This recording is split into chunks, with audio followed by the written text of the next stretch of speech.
আসসালামু আলাইকুম। কেমন আছেন সবাই? বিনুর বিশ্বে আপনাদের সবাইকে জানাই স্বাগত। চলছে রমজান মাস, তো আজকে ইফতারিতে বানাবো আমি চিকেন নাগেটস। চলুন তাহলে রেসিপিটা শুরু করা যাক। রেসিপিটার জন্য আমার দরকার বোনলেস চিকেন। আমি চিকেনগুলোকে ছোটো ছোটো করে পিস করে নিয়েছি, নিয়ে একটা মিক্সিং জারে আমি দিয়ে দেব।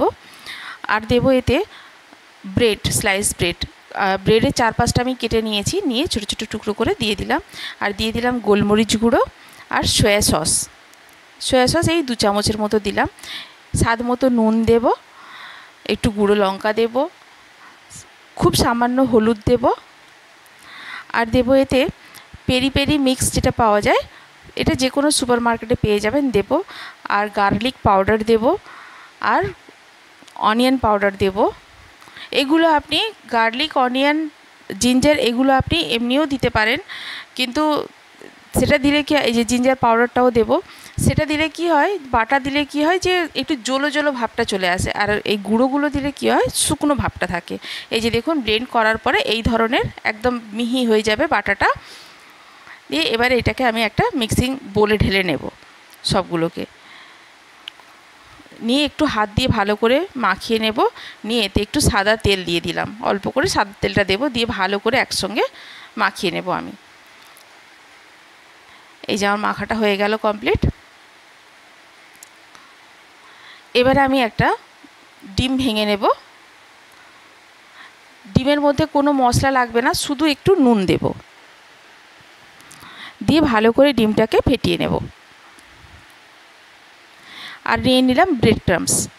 এই যে নিয়ে এবারে নাগেটসগুলোকে তৈরি করে নেব। যে যার ইচ্ছে মতো শেপ দিতে পারেন, আমি এখানে আমার মন মতো একটা শেপ দিচ্ছি। আপনারা যেরকম ইচ্ছে চান শেপ দিতে পারেন, তবে সাইজটা ছোট থাকলে ভালো হয়, বাইট সাইজ থাকলে খুব ভালো হয়। খুব বেশি বড় চিকেন নাগেটস হয় না, আর ভালোও লাগে না দেখতে, ওই জন্য ছোটো ছোটো হলেই বেশি ভালো হয়।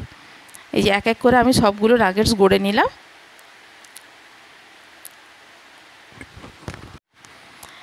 আমি এক একটা নাগেটসকে এবারে নিয়ে আগে ব্রেড ক্রাম্বসে, এটাও করতে পারেন যে আগে ব্রেড ক্রাম্বসে কোট করলেন, করে এই যে ভালো করে ব্রেড ক্রাম্বসগুলোকে গায়ে লাগিয়ে দেবেন, দিয়ে ডিমে কোট করে নিলেন আরেকবার, দিয়ে আরেকবার ব্রেড ক্রাম্বসে রোল করে দিতে পারেন।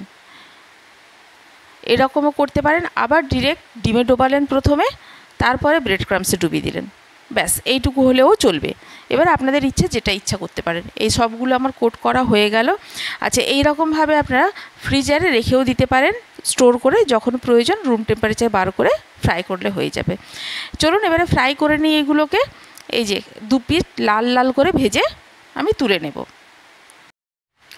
আচ্ছা, ফ্লেমটা আমার কিন্তু মিডিয়াম টু লোয়ে থাকবে, খুব জোরে আঁচ থাকলে কিন্তু পুড়ে যাবে আর চিকেনটা সেদ্ধ হবে না।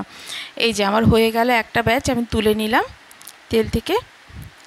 আরেকটা ব্যাচ আমি দিয়ে দেব। ফ্লেমটা আমি মিডিয়ামে করে রেখে দিয়েছি। এবারে একটা পিঠ লাল হয়ে গেলে তখন আমি আরেকটা পিঠ উল্টে দেব। এই যে আজ তাহলে এই পর্যন্তই, আবার দেখা হবে। রমজান খুব ভালো করে সবাই কাটুক, সবাই ভালো থাকুন, সবাইকে ভালো রাখুন। আর এটা বাড়িতে অবশ্যই একবার ট্রাই করুন, ট্রাই করে অবশ্যই বলুন যে কেমন লাগলো। আর আমার চ্যানেলটি যদি ভালো লেগে থাকে অবশ্যই সাবস্ক্রাইব করুন, লাইক করুন, আর বন্ধুদের সঙ্গে শেয়ার করুন। আল্লাহ হাফিজ।